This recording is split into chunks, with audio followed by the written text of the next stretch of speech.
Hello, welcome out to the Dice Tower. I'm Wendy Yi. And I'm Chris Yi. And today we are reviewing Kraftwagen by Matthias Kramer. This is the Age of Engineering edition. This is the second or third edition, if you count the V6 edition from this great designers series from Stronghold Games. This is originally from ABC Blackfire. So the original of this was from 2015, but it looked a lot older. This one has definitely got some, newness to it. The original looks shockingly old. Kind of like when you watch Dr. No, the first James Bond movie, and you learn that Sean Connery was only 31 years old at the time of filming. You're like, no, that's not true. It's true. Anyway, yeah, so that game looked a lot older. This is a beautiful new edition, but how does the game play, and what do we think of it? Well, let's have Wendy show you, then we'll tell you our thoughts. In the game Kraftwagen, players are going to be building cars, test driving cars, and then eventually selling cars to the buyers that they've decided throughout the round want to buy cars. The way a round works is players are going to be taking their turns, which consists of the person who is last in this line choosing one of the actions on this rondel to take, and then they can optionally place out a car and an engine for sale. And they would price it and add an associate to it. Now, play is going to continue for many, many rounds until either this little hat has moved down or all of these spots have filled in with cars. Then at the end of the round, any cars that are out for sale and any buyers that have been placed out to buy cars will then look at all the cars for sale and they will choose what they're going to buy based on what their preferences are at the bottom. All right, so let's talk first about this rondel. Like I mentioned, the person that is last in line will always take an action. They can choose anyone that they want. However, if they choose a later in line action, it's going to be a long time before they get another turn. Now, the initial few action tokens have just one action available on them. Some have two, and then one of them has three. So talking about the basic actions, we want to be able to build cars, so we need to be able to gain the outside of the car or the main chassis of the car. And so you look at your gears over here and I see that my vehicle car chassis level is 2, so I would gain a level 2 car if I were to take this action. If I were to take the motor car, I would do very similarly, but instead I would take a level 4 motor. Now with the motor, I can choose to leave it here to eventually place in a car for sale, or I can choose to upgrade this my test driving car over here and try to get points those ways. This little blueprints looking action over here is how you upgrade. You can choose to upgrade one gear when you take that action. And then finally, this flag over here allows you to test drive. Now, test driving is moving around on this track, and there is going to be a first, second, and third place at the end of each one of the rounds, as well as you'll get points for whatever lap you're on, or the highest lap that you've achieved in that round. The speed that I can move on that track is based on my engine as well as any of these workers that I've set up. If you notice, these spaces have 1, 2, or 3 workers required to increase them. So right now I would have 4, 5, 6 movement, and I can move around this track skipping over cars that were there in other spaces that I needed to go. The space that has this wrench on it is the way that we get new workers into our available pool over here. And then this handshake spot over here is a choose one. So you can either choose a handshake, which allows you to take one of these little tokens over here. You can choose 2 dudes to add to your available pool, or you can move 3 spaces on the track. So let's talk about these guys up here. We have engineers, we have investors, and then we have instant benefits. These instant benefits just let you move 5 on the track, or they'll gain you a level 3 car over here. The investors actually come out and they have their own unique way of buying cars. And so after the main buyers come through, then the investors will come and they can potentially buy up the rest of the cars. But they have minimum requirements, unlike these buyers who will just take the best of whatever their requirement is. And then finally, we have engineers. These give you ongoing abilities that are actually little tokens that you'll place in front of you. And then they also give you these little symbols over here. You can spend these light bulbs to be able to move up 2 gears when you take the upgrade action. You also have, on your investors, you have these little cars that you also unlock. And these allow you to automate cars, which basically means that you get to, mass produce so that you can sell that car again the following round. All right, the last action space I want to talk about is buyers. That's these two spaces right here with a little person in them. You get to place out a buyer and you immediately get whatever the victory points are on the token that is next to them. This is really important because this is going to determine what cars will sell to whom. If you notice, there's only 4 buyers, but there's 6 cars available. Now, if this buyer track is all the way full, that's how this hat will move down any future turns that someone takes the buyer action. Instead of placing out a buyer, they'll move down this hat till eventually it will trigger the end of the round, or once again, if all the cars are filled up. I mentioned before that you place out a car, you place out an engine, and you place out a person to put on it and a cost for it. Then what we're going to do is we're going to go down at the end of the round and we're going to look at all of these buyers and they're going to buy top to bottom. So this top guy up here, he really cares about the level of the car itself. So he would purchase this one for the going price, which means that the player who sells it will get these $5. Then the next player down has the choice also of having the best car, and right now there's only one in the market, so they would go ahead and sell this. The other 2 buyers have nobody to sell to, so they would buy nothing that's out there. Now let's say that this car sat out here and all these buyers went away. That's when we have the investors that come in.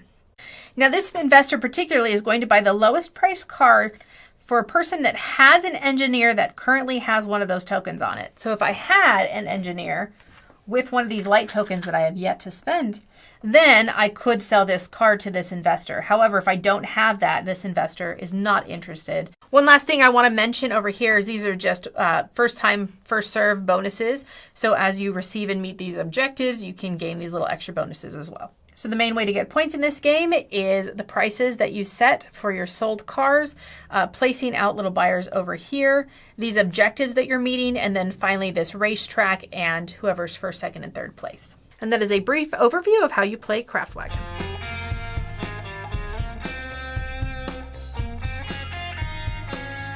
All right, so starting off with kind of comparing the old game to the new game, because I didn't really get into that at all in the overview. A couple of the changes is that originally there was a deck of cards, and that deck of cards included instant bonuses, it included engineers, it included the upgrades that you had for your engines and ways to collect maybe some engines and some body parts and stuff. Not like body a parts. Frankenstein. No, yeah. I kept calling that thing the chassis. I don't know words about cards other than tires and engine. Chassis. Blinker. No, yeah. So yeah, the car bodies, right, that you have to develop, and then the engines, right. So in the current version, the Age of Engineering version, those are just tracks that you move up. They used to be fairly random cards from a deck that you had to hope that you'd be able to collect. The action rondelle is the exact same as it was in the previous edition. And so that's kind of the main driving force of the game. Oh, we get it. But there weren't investors involved. Right. And maybe we'll talk about this a little bit more, but it makes it a little bit kinder of a game because it was very undercutting when it came to pricing. Yeah. But it's still there. Like, yes, you can get an investor, but it's not like a super easy thing to do in this game.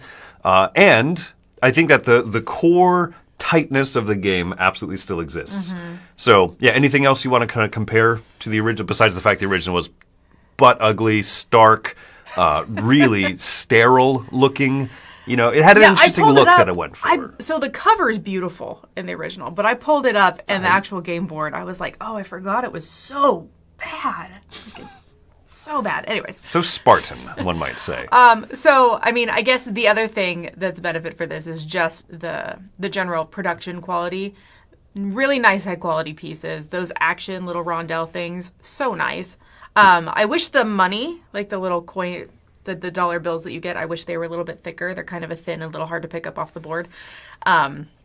But yeah, the pieces in general are very nice. I think so. Some of the player boards, like your little gears that you move at the tracks on, were a little bit tighter than others. But other than that, I think those the production... those will wear down.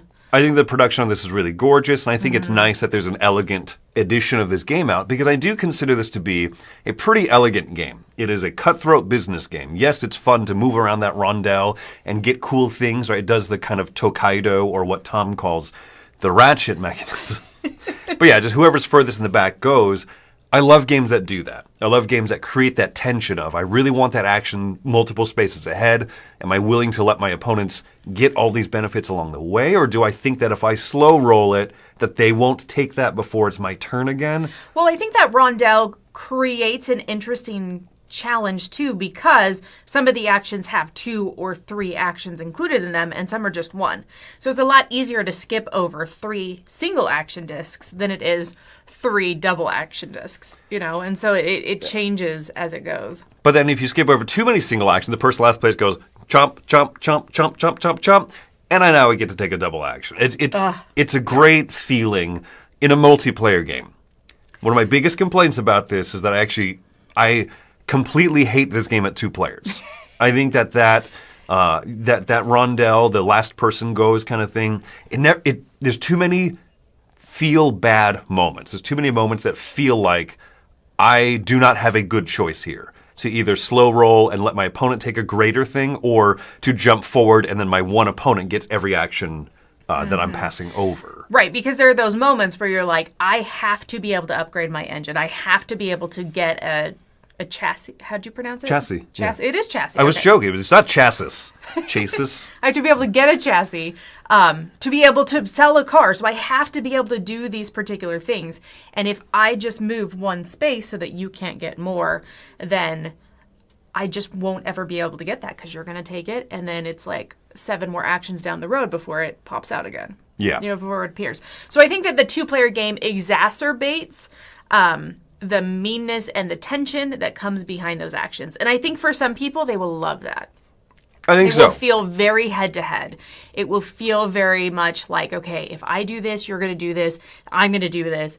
It's lots of that kind of thinking. And so I think if you like that, then this could be very much the game for you at 2. I do think that it calms down a lot more in a 3 and 4-player game because that ratchet mechanism, that rondelle, feels less like I'm giving Chris everything if I skip ahead. Mm-hmm. The odds are that it's going to be split between 2 people. Even skipping 2 action spaces, you're giving your opponent so much.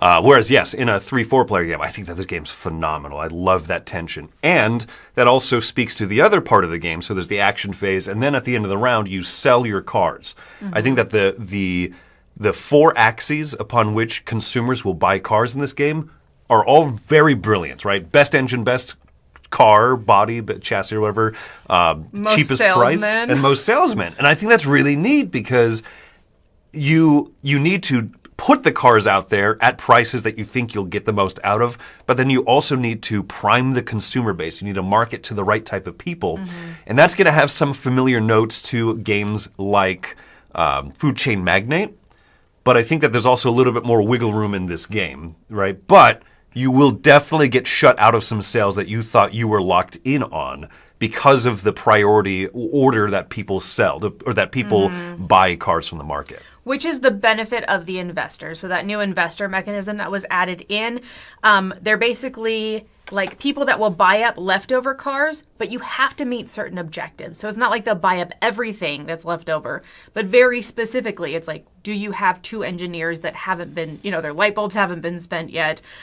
Or do you have, a level 7 or higher engine? I don't even know if it goes to 7, but yeah, like they're very specific. And so if you can meet those goals, then they can buy up the leftover car.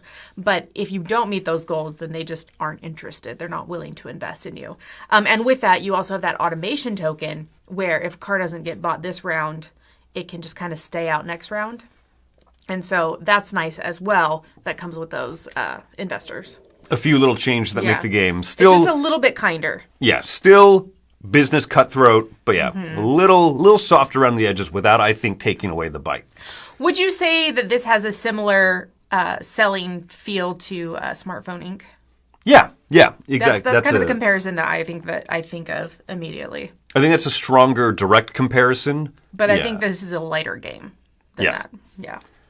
Ooh, I don't know, actually. Smartphone Inc. is pretty smooth and everything. Yeah. This game also has a lot of little mini games, the racing car thing around the side and whatnot. I find all that to be fun. So yeah, overall, very enjoyable. Final thoughts and score. I'll go first. Okay. So for this one, I'm going to give this game a 7.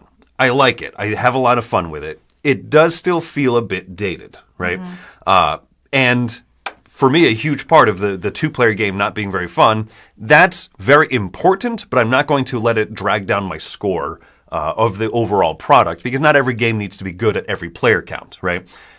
At 2 players, I might give this game a 5 or lower. I really get so frustrated during it. But with 3 and 4, I think it's smooth, it's really smart, and it is enjoyable, right? But you also have to be in the mood for something that's fairly cutthroat.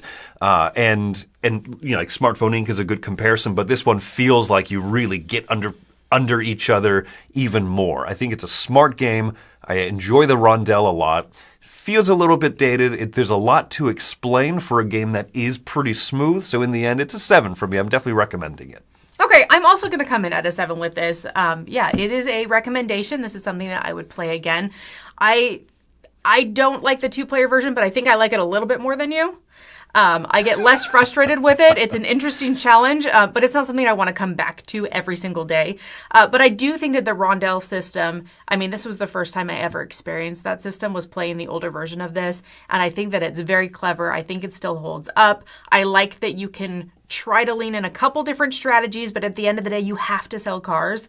And that makes sense that this is what it's about. So I do enjoy Kraftwagen. Well, there you go. I score of a 7, giving Kraftwagen Age of Engineering a seal of approval from us here at the Dice Tower.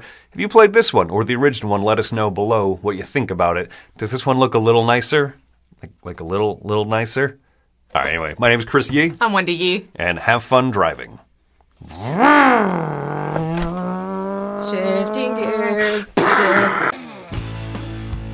Hey everybody, thanks for watching another video from the Dice Tower. Hey, you want to learn more about us, communicate with us? We have a Facebook group, we have a Discord channel, lots of different ways to get involved with the Dice Tower. You can find that in our Linktree link below. So just click that, it will take you and you can communicate with us on Facebook, join our Facebook groups. There's lots of cool things that you can find and become part of the Dice Tower. Thanks so much for watching. I'm Tom Bassett. You would never look at these 2 games right here and be like, oh yeah. Oh, it's the same. Same game. Clearly same designer.